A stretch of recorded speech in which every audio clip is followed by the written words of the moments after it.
Okay, mwebale nnyo okutwengako nate. It's the 28th day ey'omwezi ogw'ekkuminagumu. Mwebale nnyo gye mutandise okukakkalabya katusuubire nti Mukama akyabakuumye. Kantumireko mangu nga sinnaba kuyingira mu the business of the day. Meta Fiona, happy birthday my dear. To you Farida Naku, to Sarah Namaweje, Emma Kaim, Lamek Chigozi, Rehma Nakawombe, Katumba Magezi Patrick, Katumba Mugenyi Patrick, Mugabe Franklin, I think, Hussein Sentamo, to you Mary Kevin Wakabi, to Kantalama Maggie Faith, to you Maureen Atuhaire, Raymond Hawkins, David Bagzimu Wange, happy birthday, and to you Sams Kagwa Malo Kweza, happy birthday to everybody else. Nayenga wazalibwa leero nga tetutegeddeeko ku leeryo tukwagaliza birungi byerere akuume ayongere obbawangaza ate abawe a lot of success, which we are going to be talking about today. By the way, how do you reach that? Pay attention. Era tandika actually put a pen because when the bimu byetaaga kunotinga down, so you keep referring to your notes after some time. Nze Farida Nakaziwe tubabuuzaako nti Mwasuze Mutya. Who can best talk about success and how to achieve it other than Newton Buteraba, all the way from House of Wealth? Good morning, boss. Morning, Farida. Oli otya? Jeni. Ng'owoomye. Anti shoya kuwoma. Ekituufu. Ekituufu. Oli bulungi House of Wealth. House of Wealth. Mwakula dda. Mwagikuza. Mutawaana. Mwagikuza neefuuka ensonga. Mukama atuwadde ekisa nti tufunye mu buli continent kati tulina mu client. Tulina mu Netherlands, mu Sweden, Europe yonna. Tulina mu US, tulina mu China, mu Asia. Abantu bonna batulabye through this channel. In other words, ne Facebook channel yaffe. Muli international. Abantu batufudde international. Okay. Wow. So era njagala okutumira bonna abategeka Mwasuze Mutya omuli ba Betty ne team ye naawe kennyini n'abantu bonna abaagala House of Wealth. Ne bajjumbira okuyiga. Ne bajjumbira okubanga okuyiga nakwo amaanyi agatatwagaliza genda mu maaso gatulemesa kuyiga. Gali strong. Nobeera awo nga olidde offirwa kubanga toyize. Gali strong, you know, that's why you should strive to be even stronger than that. So tulowooza nti n'obugambo obwo peni omaze ogifuna gye badde ekwese. We are going to get ready. Enter class with Newton Buteraba. We are going to talk about success. Engeri gy'otuuka ku buba buwanguzi. Success buba kwegamba obeera otuuse ku kiruubirirwa kyo. Abantu bangi balina ebiruubirirwa eby'enjawulo. Bangi nnyo balina ekiruubirirwa mu byenfuna naddala kuba ffe House of Wealth twogera ku byanfuna. Bangi balina ekiruubirirwa nti kanfune ssente nnyingi, ngule amamotoka mangi, ngule amattaka mangi, ennyumba ennyingi. Kati abo be bantu be tuyita banyongeza bwe baba bagoberera ebiruubirirwa eby'obugagga. Kyokka waliwo ababeera nga bo ebiruubirirwa byabwe bo tebagoberera bagoberera less. Bo bagamba nti njagala less stress. Njagala less bulwadde. Njagala okutaataaganyizibwa kweganga bili less. Naye nga kyekiruubirirwa kye ngaga nti nze njagala ye buli lwatunula. Kuliko agamba njagala less money. Ati kati waliwo ne ssente bw'aba azitunuulidde aba ayagala abeere nga si nnyingi nnyo zakumumalako mirembe kuba gye zikoma okuba ennyingi oba weetoolodde. Aye tezaatawanyiza Brian White paka ez'amazzi. Ate yekka wano waliwo omwami omulala era abantu era bamumanyi ng'omu ku bagagga. Vidiyo buli mu kutambula ali mu kulwana. Siitaga kubira muntu kalaabo. Tata wa Kenzo. Oza tata wa Kenzo. Musaidi alwanye kuba bali mu kutwala ttaka lye. Naye ng'olaba nti ebintu alina bingi. Nene bino baagala bimutwalako to the extent nti kyamukase okasuka jjinja ddamba bulooka namba nalabye mu kavidiyo yakasuse bulooka namba ali mu kulwana n'ab'amagye. Kwegamba abantu abamu kyovola tubagamba nti waliwo ebintu by'olina okutandika okutunuulira otuuke ku biruubirirwa byo mu byenfuna. Okay. Ogenza n'ogamba success biba biruubirirwa byo. So I can be successful nga mmwe temukiraba. Kyetegerera nze wano weeri natuuka. Era success mu mazima amatuufu gali ekigambo ne bwogera n'okisoma mu dictionary zonna ezakaba ku nsi eba yasse kinoomu. Success Farida akeera ku makya n'agamba nti nze ngenda kusoma kino, nze njagala obukadde bwange omwaka guno 25. Bw'afuna 25 oli n'afuna 10. In fact okaleese bulungi. Nze bwe mba njagala obukadde 15 gwe Farida ng'oyagala obukadde 4 n'otuuka ku 4 nze ayagala 15 n'enkoma ku 7 nze mba siri successful. Ekiruubirirwa mba sikituuseeko. Gwe tebeeza gwe owa 25 oba otuuse. So kitegeeza nti buli omu w'oli awo. So tulekera kugamba abantu nti oyo yalemwa. Obuzibu bwe tulina emikwano abatwetoolodde ne media TV radio n'empapula ezijjayo nti ono kati ye mugagga ne balaga nga alina amamotoka mangi batuguumaaza ne tulowooza nti emmotoka eyo eyakabi erabika ye success. Nga bw'olaba kati abantu batandise n'okulaga passport zaabwe tibale ffe tugenze mu America tugenze Bungereza nti success ebeera ku lulwo waliwo aga nti nze sidda Bungereza nze okitegeera ne bw'aba tatambudde. Exactly. Success oba okutuuka ku kiruubirirwa kibeera kikyo ate kibeera personal. Iyo olina okukikwatanga gwe. Kati bino byonna bye tubeeramu ne twegomba omuntu alina essente nnyingi gutunuulira weebuuze z'oyagala zinaakuwa emirembe. Kubanga tetujja kugamba nti nno oyo asukkulumye oba ayiseewo ng'amazima gali nti ali mu kubonaabona n'ebyo by'afunye. Ekkooti eyo gy'olaba ekkooti nnungi n'ekkooti teyina mirembe. Bwe tusiiba mu kkooti tusika mataka temuba mirembe. Bwe tubeera nga edduuka likumazeeko emirembe abantu bangi nnyo tugende tubeera nabo mu bizinesi n'omugawo wajja tugendeko kapati tasobola ali mu dduuka. So kyenjagala okuyisaawo okutegeeza abantu nti ekisooka ekiruubirirwa kyo kasita okiseetinga ekyebyenfuna buli lw'obeera ng'okituuseeko obeera oli successful. Yes. Ate ebiseera ebisinga bw'okituukako ate ng'otandika kuddamu kuluubirira kisingako. Batukoze nga tuyina oba kyoyo kiri eyo munda tekimatira tekikkuta. Nali njogera waliwo omwami anguza amataka ayina amataka mangi libeera ttaka terina puro anti amatayito ebyapa omwami alina ettaka lingi nnyo ne mugamba oyina square mile ebeeramu ndowooza eka lukaaga ze polotinga 1000 n'omugamba naye kati olina polotinga 1000 okyanoonya ki? N'agamba mutabani nkubulire nange embeera ndi awo nti olumala kukwasa kino ate nga njagala kiri. So nali njogerako naye nti mugagga nnyo kansobe tasenderamu abalala tebyewalika tosobola byewala.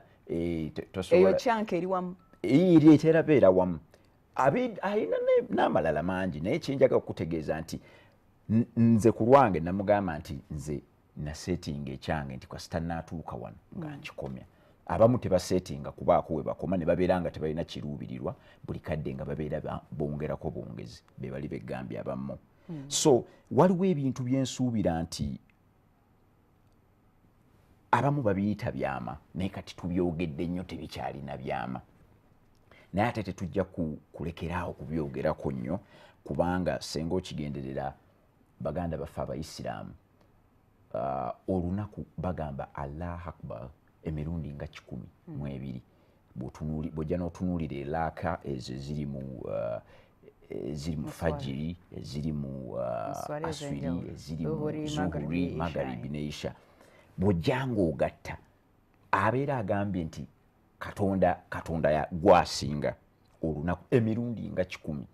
Twandibadde tugamba nti atuuka ekiseera naga eggulo nagambye nti katonda gwasinga emirundi 10 leero sijja kwogera naye asigala akyogera n'asigala ng'akyogera. Twagenda okubalamu nti omuntu agenda okumala omwaka ng'akyogedde emirundi 3,700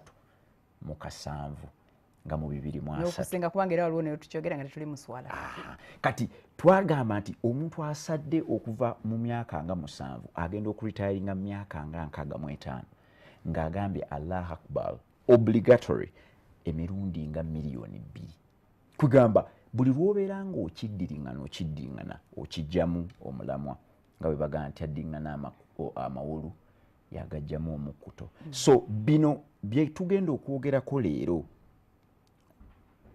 twagala biyita byama abamu babiwuliddeko naye still bakyabyetaaga abalala babyogera ne babisuula wali tebabigobereza ekisookera ddala abantu balina okwekkiririzaamu nti basobola okutuuka ku buwanguzi mu byenfuna munnange teriiyo kisooka kusinga ekyo gwe kennyini nga Farida nze kennyini nga Newton Buteraba gwe kennyini atulaba tosobola ne bw'okola otya kutuuka ku buwanguzi mu byanfuna nga tewekkiririzaamu tebusobola okiraba kubanga abantu bangi babazadde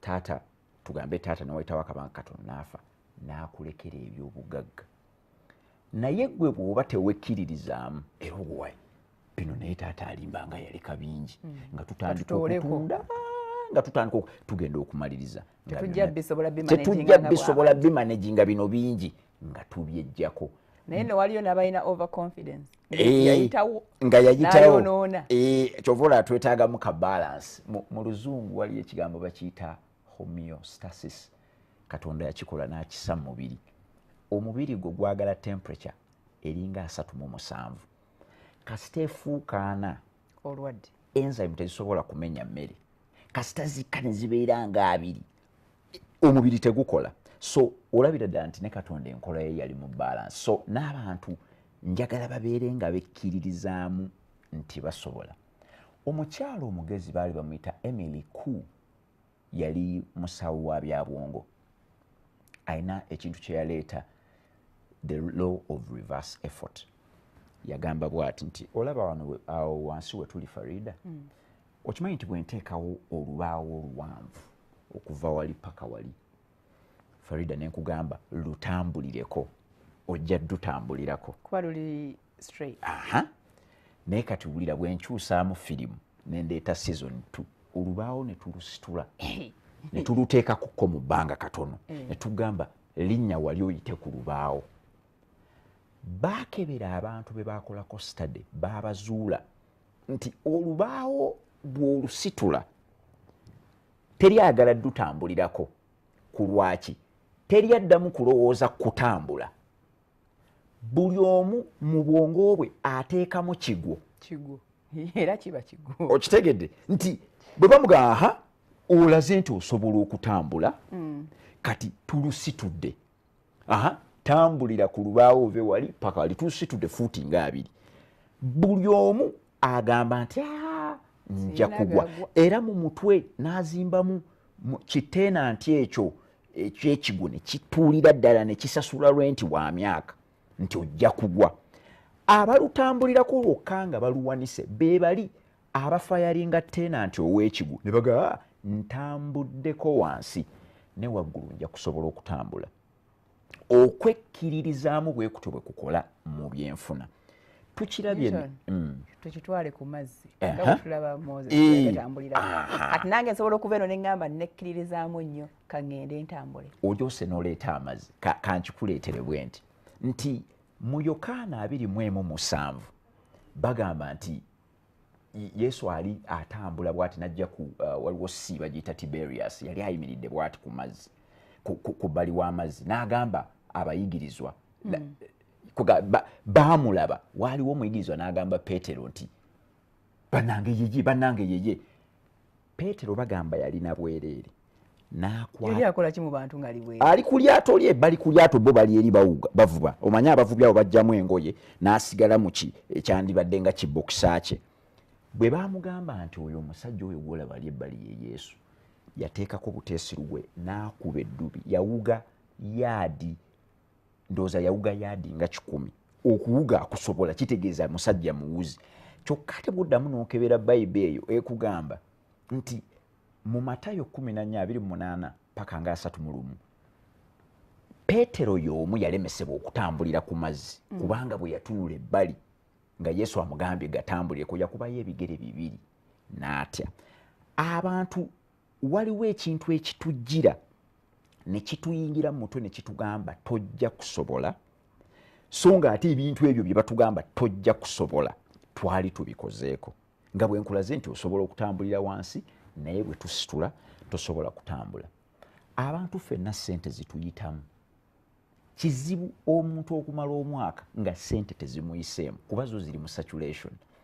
Okwata ku 2 n'okwata ku kakadde n'okawaaba fees, n'okwata ku miliyoni 2 n'ozigulamu emmotoka, n'oddamu n'okwatayo miliyoni 1 n'osasula landlord. Omwaka ogenda okugubala nti senga obadde owadde landlord miliyoni 1 buli mwezi oba omuwadde miliyoni 12. Bwe guba omwaka ogwo gwennyini mw'ogulidde emmotoka ya bukadde 2 bw'ogatta ku 12 oba miliyoni nga 3. Bw'ogattako okulya kutambula mbaga biki omuntu on average oyinza omusanga abaddeko ne miliyoni 5 nga zimuyiseemu omwaka naye ng'akyazitya nga kazitya ate nzikuterumu asigala kwegamba waliwo ekimukotogera. Ekintu ekyo senga tutambula nga tugenda tutunuulira abantu bonna ab'enjawulo. Nze ntunuulidde abagagga be tulina wano Farida gwe tugamba nti naye oyo mugagga, bw'ogaa nti oli mugagga mu bagagga nogaa oyo mukwano. Bw'otunuulira story yaabwe ddala baali baatandika baavu. Bwe bakuga wuyo Madivan, wuyo Mulwana, wuyo President Museveni. Wuyo President Museveni yemne mu katabo Janet yali yawandiika nti baamuwa kutwala mata yaganywera na kukkubo. Kwegamba olabira ddala omusajja yali mwavu njala emulumye bamuwadde kutwala mata agamba gano tegatuuka. So naye bw'obatunuulira kye bakoze nnyo ekyenjawulo bekkiririzaamu okutuuka ku kiri okugamba nti bakisobola. Kyova olaba nti mu Samwiri ekisooka 2 ndowooza essula ya 2 olunyiriri lwa 8 bagamba nti asitula abo be tulabanga abaavu abasitula n'abajja mu nfuufu n'abateeka ne bakabaka n'abalangira kwegamba n'abasukkulumya.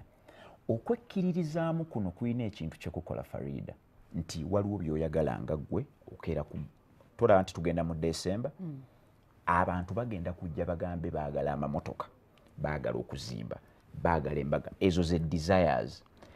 Naye mu bwongo kasita imagination etunuulira ebintu ebyo yo neetakkiriziganya nabyo nga gwe kuba obwongo bubwo nogaa naye njagala emmotoka naye motoka eyo nga ya bbeeyi nga kiri mu bwongo gwe wano ogyagala naye buli lwoddamu wali ekintu mu mutima nga kikugamba togisobola. Tosobola tuuka ku buwanguzi. Oyinza natandika okwekwasa naye naagivugira ku nguudo enguudo z'e Uganda nga abantu bangi nnyo era nina ne gurupu gye ntera okubaamu. Omusajja n'ateekayo emmotoka n'agamba eno emmotoka etundibwa kati n'ateekako ne ssente. Abasookera ddala okumuddamu bamugamba eyo emmotoka onoogivugira w'e Uganda, eyo emmotoka enywa nnyo, tetulina bamakanika, tetulina ki. Olaba nti nno ekirowoozo ekisooka okugira abantu kuvuvuba. So nga ate abantu abatuuse ku bintu ekirowoozo ekisooka okujja agamba oke emmotoka eyo njagala nja kugivuganga omulundi gumu buli mwezi, nja kugivuganga nve ku Serena mpite mu Kololo. Oyo aba yafonedda ati ate ono lukyolo waabwe atandika obutandika. Anti ne lukyolo okufuna kuli mu birowoozo. Olina kubanga ofunye mu birowoozo era kasita omala okufuna mu birowoozo ebintu byonna nga bijja. Kasita omala okufuna mu birowoozo ng'otuuka ku success. Buli lw'otafuna mu birowoozo ebirowoozo byo ne bibeera nga birina conflict. Ebirowoozo byo biri wano kyokka gwe by'oyagala biri wano. Kitegeeza nti waliwo birina conflict, tosobola tuuka ku buwanguzi ku kiruubirirwa ekyo. Ebirowoozo birina okwalayininga imagination, erina okwalayininga ne desire. Kasita byalayininga n'otunuulira ekintu ekyo nja kukisobola ne wekkiririzaamu. John D. Rockefeller yali musajja mugagga nnyo mu Amerika eyo. In fact ye yasooka n'okufuuka biliyoneya mu $, mu nsi. naye Jundiro okufera yali mu family enjavu nnyo taata we yali bana abasajja bagenda mu katale ne obumanyo obwo kano kalya kano tekalya family enjavu naye olw'okuba ye yali yekkiririzaamu buli kye yalabawo ng'akituukako bw'osoma Matayo 18:19 egamba nti ababiri bonna bwe bakkiriziganya ne bagamba ekyo tukikutte eri mu bbanga nga Katonda waabwe akibawa naye ffe abasoma ebintu bino ne tutandika obbirowoozaako mu ngeri ey'enjawulo tugamba ababiri abo si n'abantu ababiri abo desire zo ne imagination nti buli lwe zikwatagana bwe njagala Farida ogenda okebere ekintu kyonna kye weegomba wakituukako otya wakyagala naye n'obwongo ne bukikirizaamu nti bukisobola so abantu mbagamba nti balina okwekkirira awatali kwekkiririzaamu bino byonna tutawaanira bwereere kale nayansi. All right, tugenda kumulamu katono abali ku Facebook. We can see you complaining about the network. They're trying to fix it. So mutugumikirizeko mpola. If you can, osobola ogenda site eri ku YouTube byo bitambula bulungi. Let's take a break to come out. Okay, we are back. We're talking business and success in particular. Webale nnyo kubanga okyali naffe ku YouTube Kwetuli network is very, very clear as we sort out Facebook. Abali ku TV ne Spark TV in the comfort of your living rooms. Thank you. Era kajambo Newton Buteraba kutina Newton bade kugamba. Ogambye imagination ne desires inakuwa wamu. Ebina kwatagana byoyagala nebiri byoli mu kulowooza kwegamba kyoyagala ekyo kasita omala okukyagala then kyo engeri gy'okirowoozaako mu bwongo kasita bikwatagana bwe biti awo beera omaze. Nina kubirowoozaako engeri eri special. Anti eyinza obutaba specials pase naye njagala otunule nti bw'ogamba nti njagala kuzimba kalina okay mukwano gwakututte okugamba nti banaye mujje mulabe bye nazimbi n'olaba kalina amazima naye n'ogyagala eyo desire naye n'otandika okugamba naye nze ngisobola kati gwe mu bwongo bwo n'otandika okugamba naye nga saasoma naye nga ngewaffe sigirabanga ngewaffe teriyo kalina Uganda kuba kati waliwo abannayuganda bangi balemeseddwa okubaako kye bakola baga naye akalulu kano akalulu kogamba ettaka eryagwa ebuduuda terinnya ne ligwa ne wano ne lisuula kalina yange akalulu kano kanaatulekera bannayiba banaagamba ki kitegeeza nti ebirowoozo byo the desire is there for you to have that ebirowoozo byo bikugira era nze kankubuulire Farida wali okigenderedde nti abayisiraamu abakristaayo n'abakkiriza mu Buddhism ffenna tusinza ngeri ya njawulo naye buli omu buli ddiini essaala eyo ekola naye weebuuze kijja kitya omusamize bw'agenda n'asamira kufuna ssente afuna ssente atakkiririza mu Katonda era bw'ogende mu Amerika ne Bulaaya ojja kwewuunya waliwo abasajja nga tebakkiririza mu Katonda nga bagagga bazibu n'ogamba n'ekiva ku kati weebuuze nti omukristaayo asabye bamuwadde omubudisiti asabye bamuwadde omusiraamu asabye bamuwadde ne atheist bamuwadde n'omusamize bamuwadde kiva ku ki abasajja baakola omusomo ku prayer ku kusaba ne baga okusaba kukola ekintu kimu kukuyamba okutereeza ebirowoozo bibyo ne bibyalayininga ne desire nti gwe nga bw'oli mu kristaayo gamba waayi nze Katonda owange ekyakimpadde kitegeeza nti mu bwongo okitaddemu ne wali kye wayagadde nga gw'oyitawo n'omusamize bw'agamba nti mundogere oyo mundogere njagala asiraane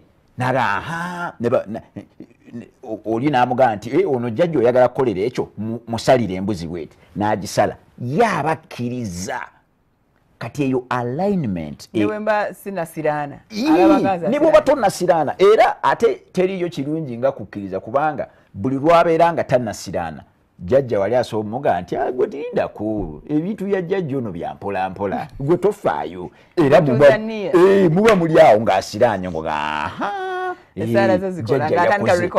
okitegeera naye nga kiba kivudde eri mu kukkiriza. Waliwo vaasi buli wendaga njogerako ndowooza eri Matayo 5:28 bagamba omusajja yenna atunuulira omukazi gwe mu birowoozo byo ne weeraba nti weegasse n'oyo omukazi eri mu ggulu nga bawandiika nti oyo amaze okwonoona. Tebalinda loogi, tebalinda oyingire famasi ogambe kondomu ya mmeka, tebalina kye balinda. Okirabye kyova olaba baddamu ne buli ddiini ekugamba Katonda yakebera mitima. Laatakira buzina. Okitegedde kadde laatakira buzina. Teweesemberezanga tolaba kifarida ologamba nkimaze oba omaze.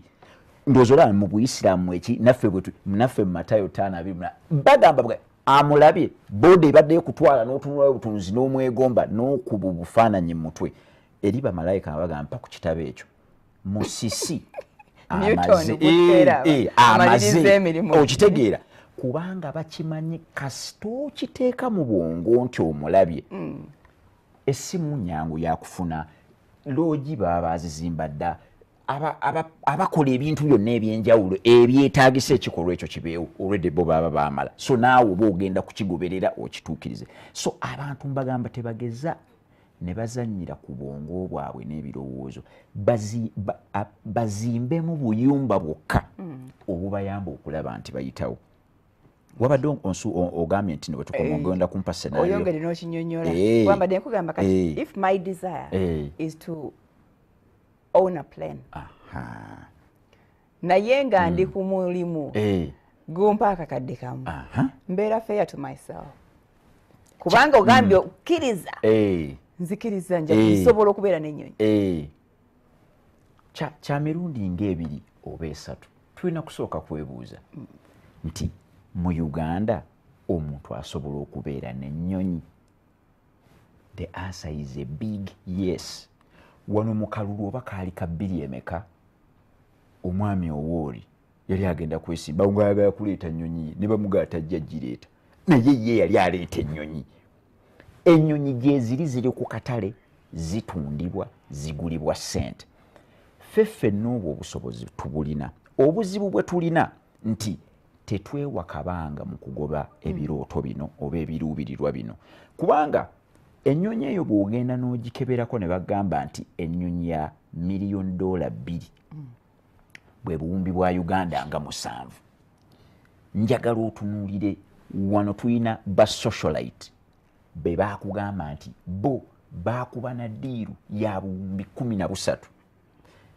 Lwakuba kale bo baatambula mu makubo ge tulaba nti si matuukirivu naye nga ezo ssente omuntu asobola zikuba zifuna ne mu kkubo eddungi kubanga mu myaka nga 15 oba 20 osobola okukolera ddala ziri ssente ze bayita ensajja kasita weewa period eyo period bagikebedde nti 10, 15, 20 ng'olina ekintu ekyo ky'oli mu kugoba osobola okukola ssente ensajja era nayo n'obeera n'ennyonyi yo obeera osobola gifuna lwakuba ziri ennyonyi ze tulaba ezo zi airline ziba z'amaanyi nnyo ziba za bbeeyi nnyo so nga ofunayo kaccopako osobola ofuna kaccopako n'obeera nga okalina era abasajja ebweru ababulina bangi naye nga ogenda obbasomako talina kintu nnyo kyanjawulo omusaayi mumyufu obwongo bwe buzitowakkiremu n'obutundutundu 3 naye alina essaawa 24 ate naye olubuto bwe lumuluma adduka dda mu ttooyi so kitegeeza almost ffenna tulinga abali ku plate y'emu naye endowooza ey'enjawulo. Nadde njala kuga nti ekintu kyensuubira ekintu ekikebeddwa ekiyinza okuyamba abantu okutuuka ku birooto biri mu byenfuna waliwo emisolo gye tutawa URA naye kizuuliddwa nti abagagga emisolo egyo bagyewala. Emisolo egyo giri 3.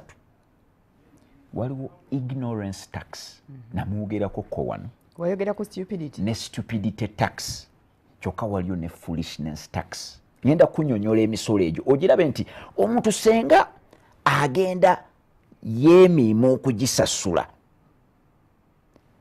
kimwanguyira nnyo okutuuka wali ku buwanguzi mu byenfuna.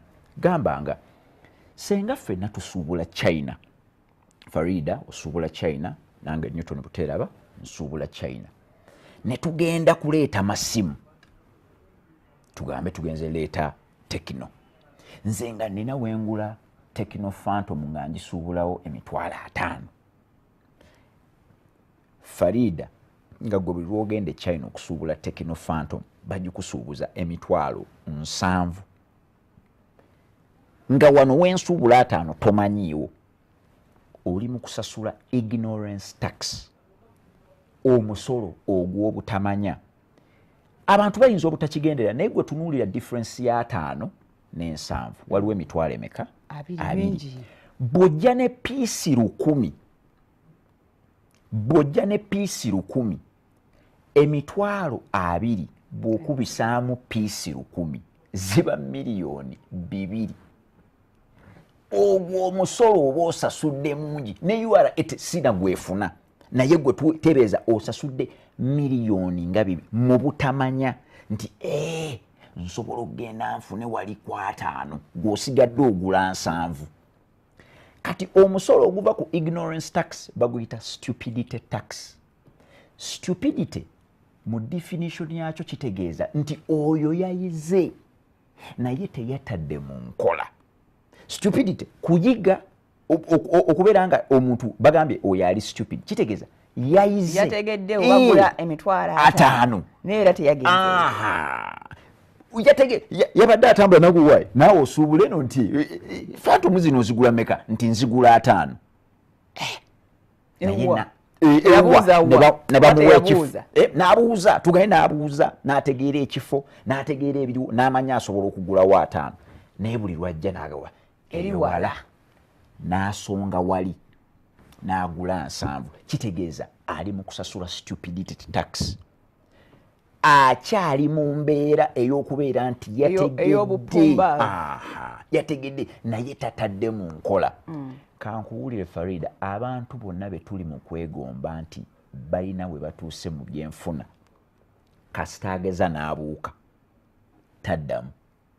Bw'agenda bw'ati n'agula tugambe ettaka, bwe bamala okugula ettaka ne wavaayo abantu ne bajja ne balyesimbamu, bwe kimukozesa loosi n'akizuula nti eyo loosi kyava mu kubeera nti takiddamu. Naye munaaye abantu baffe bagenze mu maaso mu byenfuna, naye olw'okubanga babeera bye bayize tebabitadde mu nkola, loosi ziddamu ne zibakuba. Kubamu akafaananyi, abantu bangi nnyo baleeta ebintu ebyamaguzi ne bibeera nga biyita ku URA. Asobola okujja nabba omusolo n'aleeta n'atunda, n'addamu nabba omusolo n'aleeta n'atunda. Kati ku luno bw'abireeta ng'ayagala gubba ne bamukwata ne bamusasuza ssente ng'alina nagenda namuba manerenda yeetaase. Kati bwe bamala omusasuza, ffe twandibadde tugamba waayi yayize. Laba bwaddamu n'agamba ensi yakugezesa mikisa gyange, n'addamu era oluno bwe bamukwata bayinza na kumusiba. So stupidity tax ne ignorance tax ziremeseza sinna bannayuganda bokka, abantu bonna ab'enjawulo mu nsi okugenda maaso. Kyokka ate waliyo ne tax endala ekuba ennyondo bagiyita foolishness tax. Ekubira ddala ennyondo, ate yo bw'eba ekkuba ennyondo toyinza na kumanya kubanga yo ejja eruma mpola mpola mpola. Kankuwa ekyokulabirako, okubeera omuntu okumuyita fool abeera just asalawo bubi nga tatunula mu maaso, unwise, tatunula mu maaso, yatunuulira wano. Senga olina gy'osuubula essimu ezo senga nsuubula ssimu za $5,000 ng'osuubula za 7, nojja ne wabaawo gw'ofunanga broker n'akugamba Farida ovaawa nti anva China kuleeta Phantom, ti naye Phantom zo gw'ozijjawa. Broker oyo n'akugamba nti ezange ziva eri kwa 5 waliwo gye mmanyi gye bayinza ozijja broker n'akubuulirako. Broker oyo bwe yandibadde amala okukubuulira wandididde n'omuwa akasiimo. Gwe yagala oba toyagala olina okumuwa akasiimo. Nga tazindeetedde takoze just ambuulidde. Akubuulidde. Ataasizza abiri ku buli ssimu. Omuntu oyo ne bw'aba takasabye gw'olina muwa kasiimo. Bw'otomuwa kasiimo oba neye n'agamba bugambe omusajja ne muwonya olugendo olwo ne muwonya n'ezo ssente n'atabaako kyampa. Taddamu kulagirira. Kati n'otandika okusasula foolishness tax nti amanya ebirungi ebirala. Kuba kati wano wabadde ogula ssimu, laba bw'amanya charger gye ziva, laba bw'amanya headsets ez'akabi, laba bw'amanya amasimu amalala ag'akabi. Taddamu kwogera, asirika busirisi. Kati awo oli mu kusasula foolishness tax nti wali awo bwe yali akamala okukubuusa n'akulagirira. Omwana gitumye bukopi tax. Sitaka oba otazeewo bubi nnyo. So abantu bonna tubatunuulidde ne tugamba naye gundi oyo mwami mugagga, oyo omwami atuuse ku biruubirirwa bye eby'ensimbi. Tugenza otunuulira ng'emisolo egy'esatu gyonna agimonitaringa, afuba okulaba amanya, takkiriza kuyingira kintu nga tamanyi. Ignorance tax tayagala kugisemberera. Bw'osoma ndowooza kirina kuba mu Yokaana nga 4 okuva olunyiriri olusooka paka ng'olwanamu 2. Yesu ali ku mugga, waliwo omukyala mu Samaliya. Yesu amugamba mpa ku mazzi nyweko. Omukyala amugamba gwe siyinza kuwa mazzi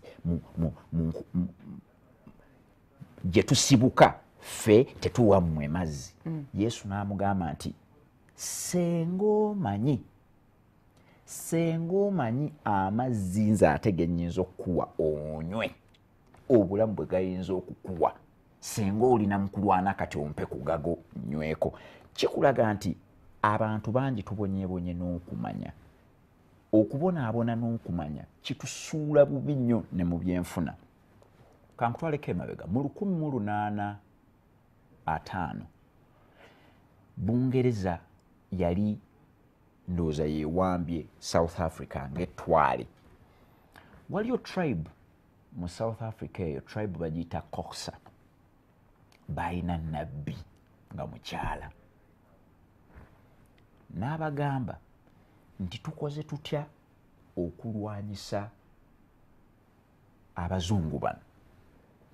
Nabbi n'agamba abakokusa, kuba tribe yonna ey'abakokusa mu South Africa yali emuwuliriza nnyo. N'abagamba nalabye ekirooto nga senga ffenna tutemaatema emmere yaffe ne tutta n'ebisolo bino byonna ng'ente, kuba baali balunzi ba nte ng'ate balimi. Senga tutta ente zino zonna ne tusaawa na buli kika kya mmere mu kirooto kyange, abazungu abo bajja kgenda. Kubanga babadde bafiiringa ku bino. Bajja kutya nnyo nti fetuddako. Ye ndowooza yalaba nti ekyo kye balina okukola, yakiraba mu kirooto, ekyo kye kirina okukolebwa bano baveewo. Njagala okubuulira abantu abaafe South Africa zaali 10 na 10 baafa enjala. Kati baatuukanga ku bantu abamu ne babagamba nabbi yatugambye tusaawe kasooli tutenente. Kati omuntu ono aliwo akugamba nti naye bwe nsaawa kasooli tunaalya ki? Kuba amanyi bwe nzita ente tunajjawo obusa for fertilization, tunajjawo amata. Ate mu fertilizinga bikinga n'ebimu fertilizer abamu baagaana, abalala ne bakkiriza. Baasasula omuwendo toyinza na kugumanya. Naye nga abazungu baagenda. Abazungu tebaagenda, abazungu baasigalawo kuba bo South Africa yonna bagyetooloola bwe bati. So njagala okulaga nti kati abo abakokusa baasasula twandigiyise stupidity tax kuba baali bakimanyi eyo y'emmere gye balya. Naye tebatadde mu nkola kumanya nti bw'ojjawo ente n'ojjawo n'emmere tufa njala. So mu byenfuna byaffe tulina okubeera nga mu kutambula buli kadde twebuuza owaayi wano nsasula musolo ki buli lw'omanya omusolo gw'ogenda okusasula n'ogwewala n'ogwebalama kikusobozesa okutuuka ku biruubirirwa byo. Bajjukize tetugamba misolo gino ejja URA bayinza okwebalama ejja URA. Newton yatugambye tulina okwebalama emisolo kuba nzijukira nakugamba Farida nti abantu banguzanga amakubo benawolanga ssente nga banguza amakubo. Okuguza amakubo kwe kuki? Tomanyi nti nalinga simanyi oli ajja nagamba nti mpola ssente n'akuleetera ekyapa kati ekyapa ekyo gwe bw'okitunuulira tokimanyi teweebuuziza ku looya teweebuuziza ku kinooga kano akamyufu ng'omuwa ssente naye nagenda okufuna saveeya oluvannyuma ndaba abantu tebansasula nfunye saveeya tugende ku mataka gennyini tugenda osanga nga makubo nga kaali kantu kawanvu nze mulinga ngamba wano oli muntu asobola okuzimbawo nga kano kakalina kenda bewandege yakawanvu ako naye nga kali stretched so nenkiyiga kati nasasula ignorance tax ey'okubeera nti nali simanyi byapa kati mukumanya n'ensembeza balooya ne basaveeya n'enjiga ebyapa mbeera sikyasobola kusasula stupidity tax mbeera sikyasobola nakusasula ignorance tax kati ate babulooka bange bwe banzigira nti kino ky'olina okugula nembalwa mba mponya okusasula foolishness tax kati awo ebintu bibeera automatic nti ensimbi zo zibeera zigenda zikula okusemberera ekiruubirirwa wali kyoyagala. Ekintu ekyakyenjagala okwogerako Farida mbadde njagala otegeeza abantu nti mu buli nsi kale ne bwe tugamba ne buli ku kyalo abantu ababeera abagagga bannyini ssente batera kubeera 1 to 5% nga be balina ssente obugagga bwe balina bwe bugagga bw'ekifo kyonna. Bw'obala kati abantu abakola 1% ya population y'ensi bwe tubeera obuwumbi nga 7.5 1% be bantu obukadde 7.5 be bagagga obugagga bwe balina bw'obugatta buli almost 45 to 50% obwensi osanga omusajja ogayina zetegyeki nga z'abantu nga kakadde kalamba n'osanga omulanga so abantu ffenna abaagala okutuuka ku biruubirirwa ebyenfuna tulina okutunuulira eyo 1 to 5% mu ggwanga mwe tuli ne mu bifo mwe tuli ne tubaako ebirungi bye tugikoppako ne tugitambuliramu. Kati ekyo kiraba kyogeddwa gwayinza okugamba nti nze neme kukola mujjuzo that 1%. Ate fena after all agambye 1% oba 5% ku kyalo kitegeeza us the 95 it is also normal and understandable. We all can't be rich. Of course. Era ndooza kiri mu Mako 14:7 bagamba nti abaavu bo bakyaliwo. Kati ate ono yo omugezi alubirira agamba I have to be part of the 5%. Oli mutuufu nnyo.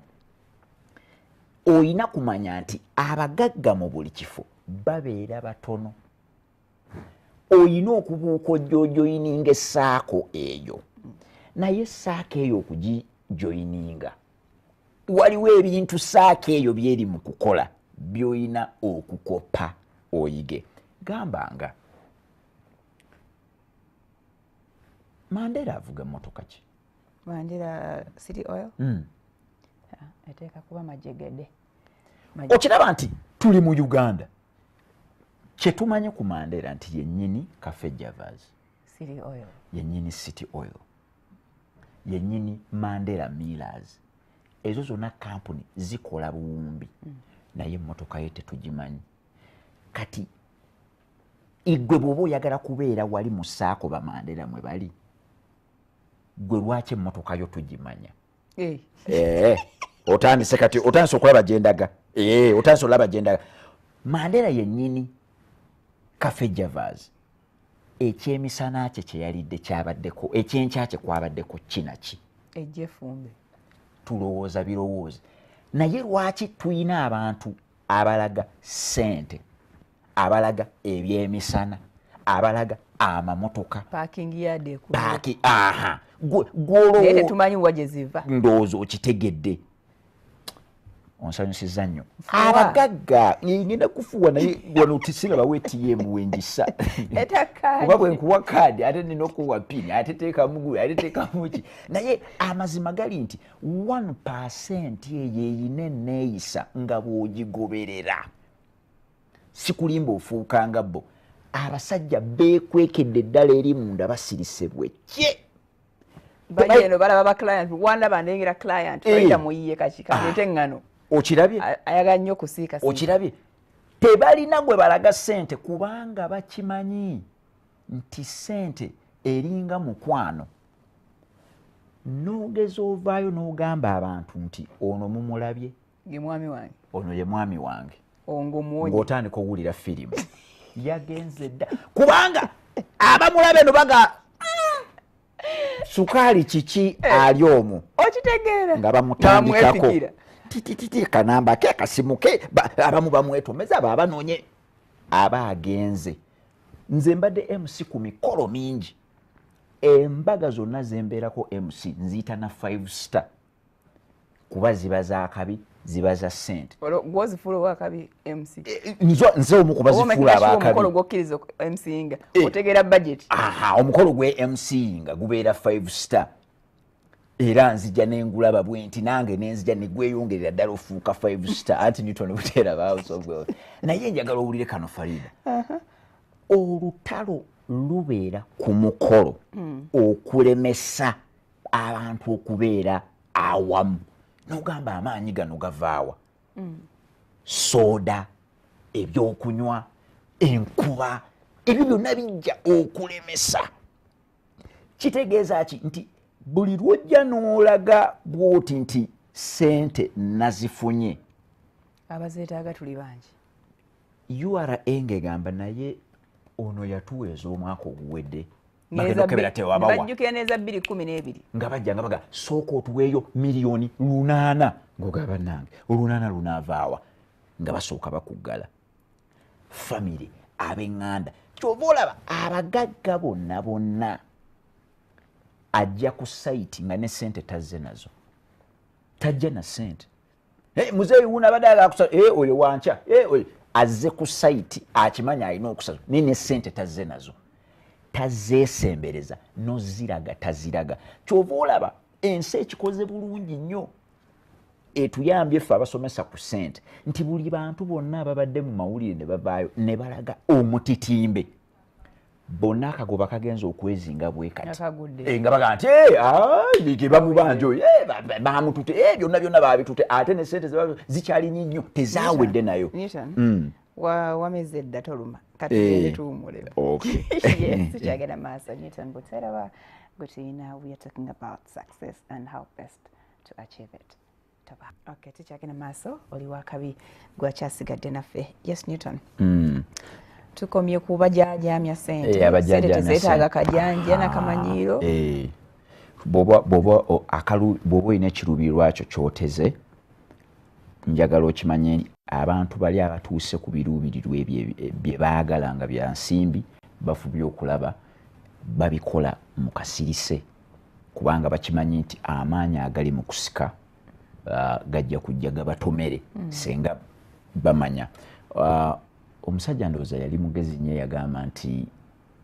the moment they do not know where to attack there is no war they can't win it at all. They can't even win buli lwabeera tebeeza bwe bagamba nti tebamanyi oba olina mwaka mu banka ki oba olina kiki naki tebasobola nakujja kukulumba kati olaba omukulu Brian White Ranger wano tugenda okumaliriza sho ng'abakyala b'abaana abalwadde abakulu abalina ebizibu nga bonna bali wali wabweru nga balinze ssente kuba kati ffe tuyinza ndowooza okyali nti kasita zo zirabika n'oziraga era nga zeekubira amasimu nga zigamba zinnewazo wano tetusobola nga ssente zigamba ssente zinaazo wano tetusobola kubeerawo tudduke tudduse tutya tuyite abasabi tuyite abakola ki nga zifubutuka toddamu nakuziraba so 1% nze nakubuuziza mukwana alina ssente nnyingi avuga mmotoka ki ne wasula tetumanyiwo ne byali ne bwagenda ku holiday tetumanya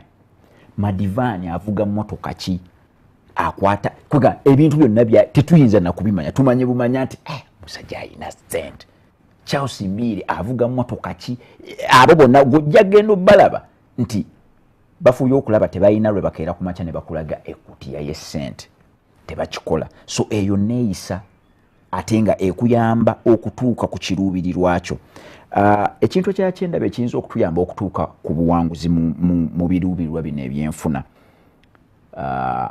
abantu si bakuumi ba records balungi ate nga engeri gye kiri nti kibeera kiruubirirwa records zituyamba okumanya ebiruubirirwa byaffe okubisetinga nti oyagala obukadde 2 omwaka bw'oba totegedde bwe wafulumiza na bw'oyingiza wali obeera weerimbye w'oyagala okugenda so abantu bayina okukiteeka mu nkola babeere bawandiisi pen na lupapula mu Buyisiraamu nasomako nenkugamba nti Nabi Muhammad peace be upon him okubikkulirwa kwe yasooka okufuna kwali kusoma kyokka okubikkulirwa kwe yadda kufuna okwokubiri yali kalaamu mu mpukumu yali malayika yamunyiga n'amutuuyanya n'omutuuyanya ng'amulaga mugaso gwa kalaamu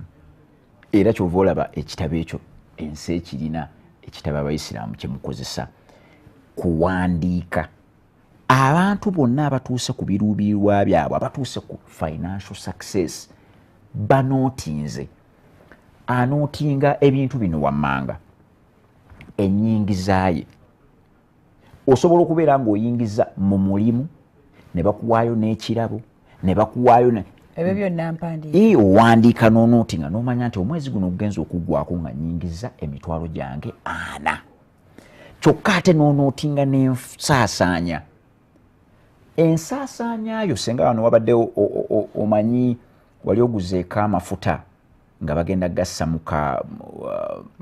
mukadomola baleeta bakayita kazindaalo kafano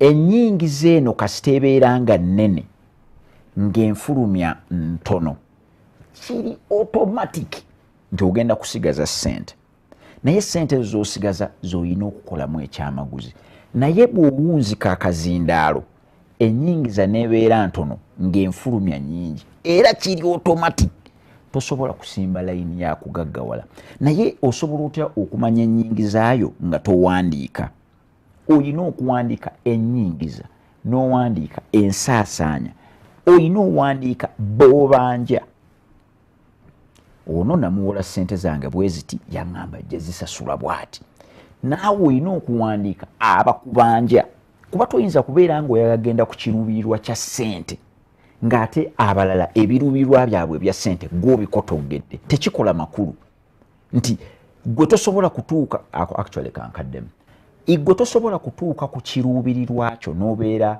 muwanguzi mu byenfuna nga abantu be weetoolodde oba b'okolagana nabo oba gwe kennyini gw'obalemeseza okutuuka ku buwanguzi bwabwe mu byenfuna okugeza yakuwa ssente weefudde tozimanyi weefudde tozimanyi tomusasudde kati gwe oyaga ani gw'oli mu kufuulinga Katonda oba gwe toyinza kuŋŋa nti gwe oyagala ogenda osukkuluma eri mu byenfuna baneena abakwetoolodde baagala nabo okugenda okusukkuluma mu byenfuna naye buli we batunuulira bwe bati mu lisiti gw'olemesezza kubanga oganye obbasasula kyova olaba mu Buyisiraamu ndowooza era bagamba omuntu bw'afa tebamuziika paka nga basasudde ki amabanja bagamba ani abanja seeka ani abanja seeka tolamba baziika mu lunaku lumu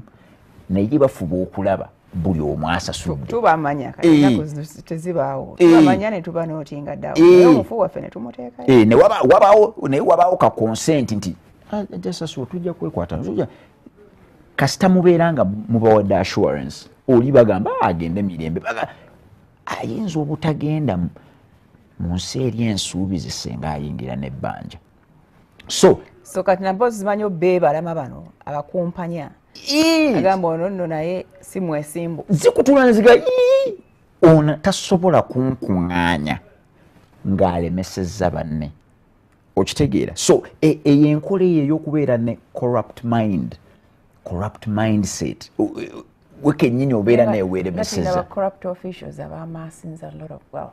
era bw'ogenda ngenda ne ŋŋamba abantu nti okukuŋŋaanya kwawukana n'okusigaza nsobola okujja n'enkuŋŋaanya amazzi mu ntamu naye amazzi mu ntamu senga obeera ogitadde awo amazzi ago gabeera gadduka via evaporation go gasigala gadduka kati ogenda okuddamu otunuulira entamu amazzi gakendedde si go gagambye naye ensi eri mu kutwala amazzi via evaporation so ne bano abali mugamba nti bajja kukwata bye bakutti batwale nze mbeera nseka busesi sente si bwezito bwezikola zo zibeera zigamba awo tetujja beerawo era kyova olaba buli lwe babeera nga batwala bakeera ku makya olunaku oluddako ng'ate beetaaga nnyingi nnyo senga amazima baali bagamba nti kati tubbye tulina nnyingi baanege katuve wano katugende Zanzibar naye basigala bakyalina obwetaavu bwesse ate teriyo omuntu gw'olina kusaasira ng'omuntu alina obwetaavu bw'ensimbi tumugeraageranya n'omuntu ali addicted to cocaine kubanga kasita obeera addicted ku biragalalagala obeera ekisooka biri so expensive biri short in supply buli kadde buli gwolaba olinamu akunjaga buli gwolaba naye ng'ekintu kiri eri munda kiri mu kusaba so bano bonna boolaba nti yakuŋŋaanyiza yatutte eki abeera mu buzibu nti abeera yeewadde omulimu ogw'okusigala ng'akyanoonya akuŋŋaanya kuba buli kadde abeera alaba ali empty so abantu balina okubeera nga banootinga be babanja ne abababanja kyokka ate n'obugagga bwabwe bwe bakuŋŋaanyizaawo balina obubunootinga olina okubeera ne lisiti onoogawaye nina akataka kange kalina kaseke k'ataano ku 10 kaddiridde oba maama gundi ng'obinootinze bw'obeera tobinootinze gwe kennyini oba weeremesa lwa nsonga nti obeera tosobola kukola obeera tosobola nakumanya wootuuse ate bwe mbinootinga mu mutwe twandibadde tubinootinga mu mutwe naye kitulemesa obinootinga mu mutwe kimu mu mutwe mwe muli abaagalwa baffe abatubanja ebizibu ekisinga obunene kye kitwala space osobola okubeera ku makya ng'olina ennaku ey'omwana wo okubeera omulwadde neetwala ebintu byonna okkakkana nga tokyajjukira oba kaataano ku kyo naye kali oli takubirangako simu n'agamba atunda ttaka n'omubuuzo wa sayizi ki nti kali awo 7 oba 6 senga yagenda ne savera ne bakanootinga jjayo bujja bupapula naga ettaka liri Busiro 6 ku 10 oba ekiteya bweziti tasobola kukyogera kuba asazeewo okukuuma mu mutwe mu medicine oba mu byobutonde wano waliwo mu byobulamu waliwo ekirwadde bakiyita endometriosis abakyala babeera ne nabaana naye ebisenge ebizimba nabaana senga bisalawo ne bigibeera ate wabweru kireeta disorder abantu tubagamba nti buli lw'obeera ng'otambula mu bulamu buno gwe nga tonootinga bamanja bemmanja byenyingiza byofulumiza ne byolinawo nga assets zo oba oli mu disorder omukyalo oyo gy'abeeramu ku lwaki omukyalo oyo asobola abeera ne menstruation cycle ye etandika okukyankalana nejja luli ate luli netejja luli ne guba mungi luli ne guba mutono naawe bw'otyo bw'obeera nti ekiruubi lwakyo tosobola kukituukako kubanga ogenda n'osettinga nti njagala ntuuke ku miliyoni 2 naye wano ng'oli mu kufulumya nnyo okkakkana nga weefeze njagala ntuuke ku miliyoni 15 naye nga n'okuyingiza tolina woolagira nti oyingiza so kkakkana nga totuuse ku buwanguzi mu byenfuna. Okay. Ekindi ekirala kyendaba awo abantu kye bayinza okussaako ennyo waliwo ekigambo kye bayita to monitor. Monitoring kwe kubeera ndowooza kwandibadde nga okulondoola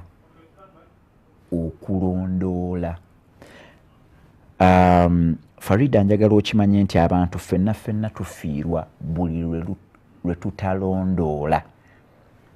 Omuntu akugamba nti alina ennimiro ye nombuuza ennimiro ye eriwa nti erina Kasongola wagirondoola nti awo eba eri mu kufa. What you don't, your natural, what you don't use, you lose.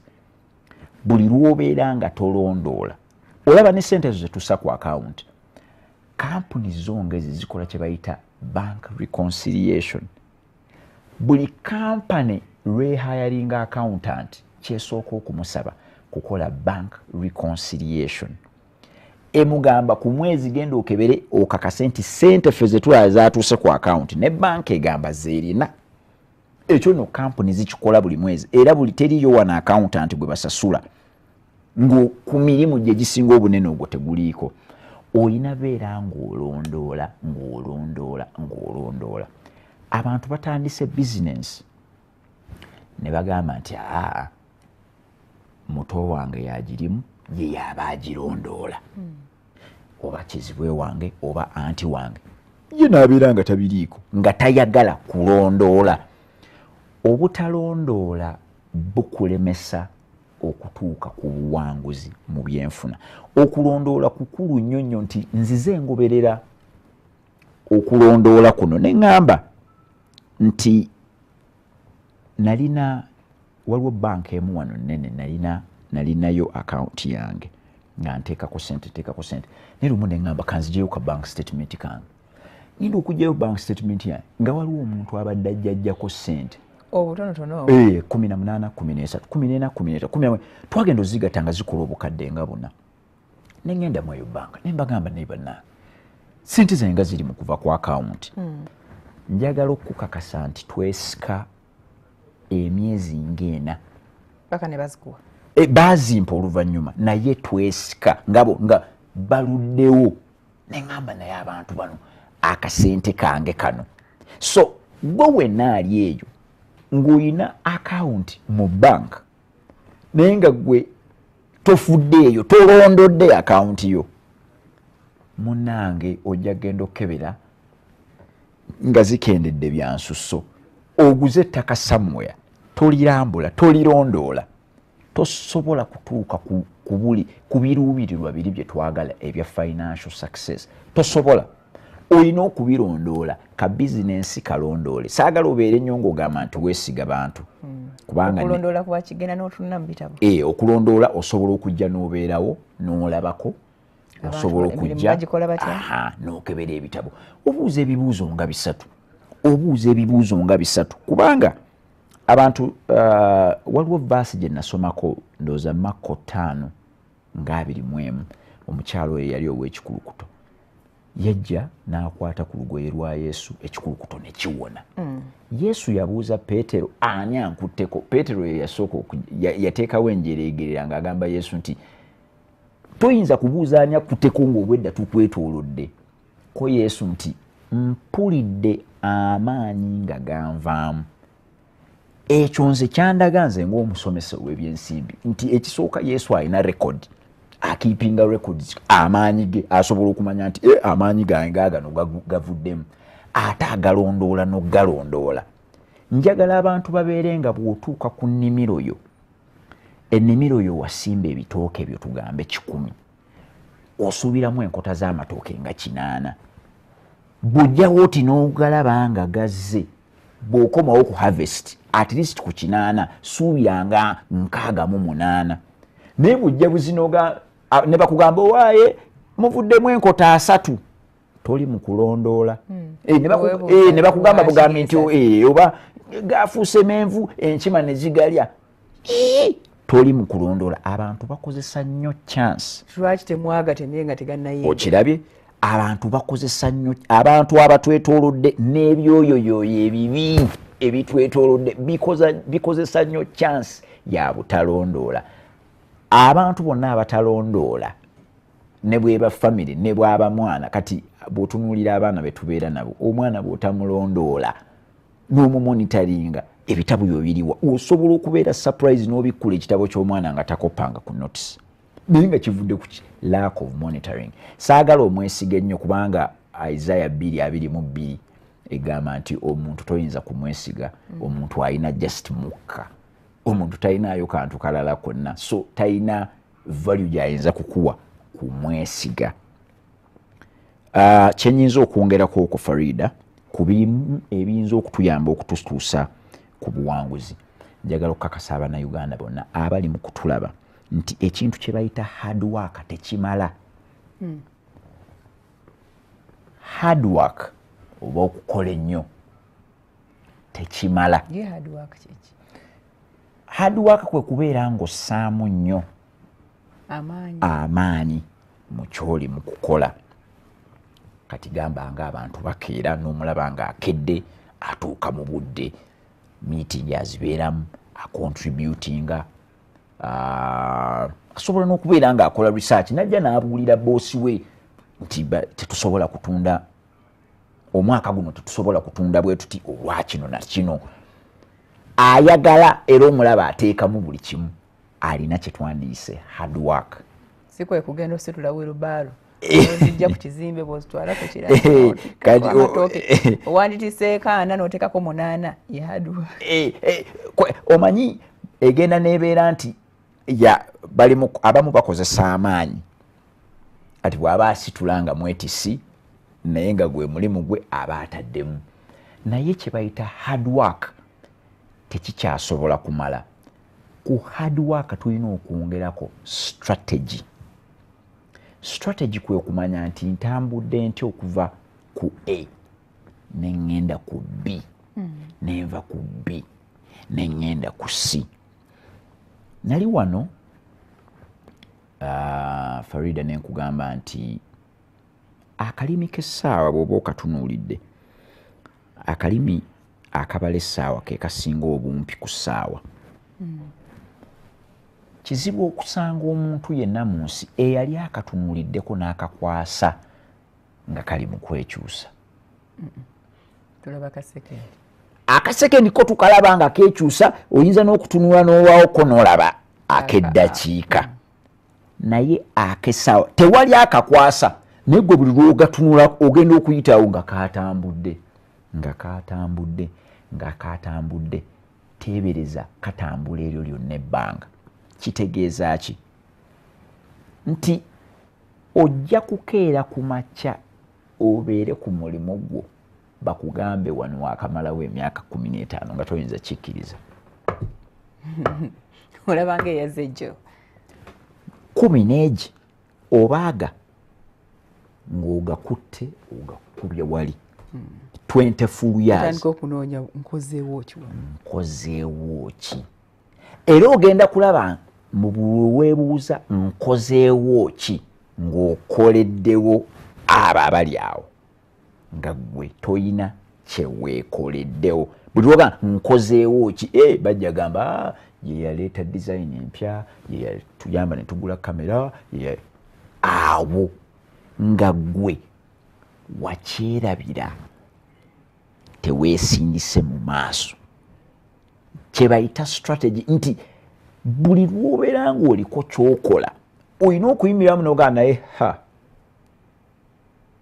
nva ntya mu kufuna 20,000 ngende ku 27. Kyokka ate era bwe ngifuna kiki kye nnyinza okukola mu bulamu bwange ne mbaako kye nkyusaamu mu byenfuna. Nenyingira ekinana. The idea is simple. Abantu balina okutandika okunoonya their value such that they can ask for their worth. Wakawulidde ako Farida? Nti gwe kennyini olina okumanya nti okay, okusinziira ku busobozi bwange n'obukugu bwange n'engeri gye nnyambyemu ekitongole kino, ssente ezo ze nnina okuba nga nkyafuna yowaayi bwe mbeezo ssente nga ze bakyampa omuntu ali mu kitindi ekyange ezo zaafuna ebyo kasita omala okubyeddamu ng'osalawo wano sikyajaawo ng'ogamba tokyajaawo era oli yali mugezi nnyo n'agamba nti the moment you ask for a salary raise it means you need a new company kubanga surely company yo eva ebabe abalwaninga company balina kubanga eva beba bali mu maaso a step ahead kumu abakozi bo babeera balabye dda nti naye banange era njagala okiraba e Bulaaya mu zino ttiimu zetuwagira ez'omupiira ffe tubeera tuli awo tuwagira musajja nga batugamba yasayininze contract empya tebamuwa na chance kwerowooza okakana nga bamukaliza emyaka 5 mu contract bakama abo beerabira batya obwakabiibwo ku mulimu gwabwe kitegeeza toba wakabi either toba wakabi oba baba tebakiraba kati gwe okuŋŋamba nti kogenda obagambe nti mbadde nsaba mulaba obwakabi bwange era kyova basobola kugamba tukirindeko next year kuba basobola okuba nga abamu tebalaba ate tumujje kumeka tumujje kakadde tumuse kumeka nti ku bubiri yalimyewa okiraba so the plan is tulina okunoonya our value bwe tumala okunoonya our value tugezeeko okusaba our worth yo kuyinza okuba togimanyi naye genda ogezeeko okubuuza mu katale wabweru nti naye bannaaye mwe abali wano awo okwetikka seminti mweyo bagaba mmeka nti wano akasawo ka seminti bakeetikkira 5 nti eri bampa 2 ate nga naye nsitula obusawo bwe buti awo bootegedde worth yo kati buli gye tukoma okumanya our worth kituwa omukisa okujja okuraisinga bba bwe tusobola okuraisinga bba tusitula ebyenfuna byaffe waliyo ebirala bwe tuba tukyalina obudde bwo tulina buyitirivu ebyo byennyini when you reverse them byebitugaana to achieve us kabisa bino byennyini kasitogeza n'obikyusamu bwoti n'obeera nga kuba kati gwe weebuuze bw'obeera mu kifo n'okikoleramu nga omusaala gwo gwe bakuwadde guli constant of course era abantu obasanga nnyo nga bali frustrated emirimu aba anyiize si lwakubanga oba boogera nabi naye aba akimanyi kubanga fairness teyeetaaga kugenda kusoma tuwe alina ka certificate mu fairness ng'olaba bulabi n'ogane okusinziira kyempa bano tebali mu kumpa kimala kati bwe bakuwa omusaala gwo ne gufunabe ekigendererwa kyabwe si kyakuwa kimala kubanga baagala okufissa which is true naye kyandibadde nti buli lw'obayamba n'ositulamuko ku nfuna yaabwe twandirabye nga naawe eyo esitukamu nze kitunzi najja tutunda akakadde kamu tutunda obukadde 10 lwaki bakyampa 40 balina nange okunsituliramu ne bwe buli lwe bansituliramu kinyamba nange okutuuka ku biruubirirwa byange tugenda tutandikirawo tugende tuwummulemu tugenda kudda ku Spark TV alone because NTV something is going to be happening. The top 100 companies bagenda kuba live wali ku Golf Course Hotel, so tujja kusigala only on NTV YouTube. It's okay. I think we are going to be also online. Not come here for the last segment. Tujja kuba tugulawo n'amasimu. You can call and ask Newton ku bintu ebyo bya success. Are you stuck and you think you're trying too much? You're trying naye nga biganye. Oyinza kuba oyinamu kantu katono nnyo k'obulamu which you don't know. You can call and ask. Kati omulemu